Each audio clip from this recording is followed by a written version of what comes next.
If you're experiencing login issues with FIFA 24, follow these steps to troubleshoot and resolve the problem. This guide will help you identify and fix common login failures. Step 1. Check your internet connection. Ensure that your device is connected to a stable internet connection.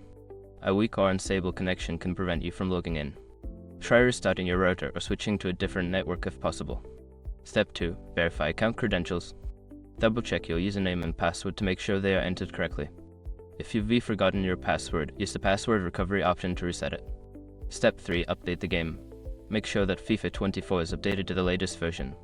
Outdated versions may have bugs or compatibility issues that can affect your ability to log in. Check for updates in your game platform's store.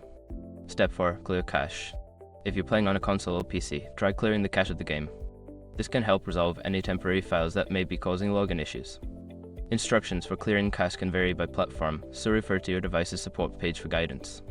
Step 5. Contact support. If none of the above steps work, reach out to EA Sports customer support for assistance. Provide them with details about your issue, including any error messages you receive, to help them diagnose the problem more effectively. By following these steps, you should be able to resolve your login issues with FIFA 24. If problems persist, don't hesitate to seek further assistance from the support team.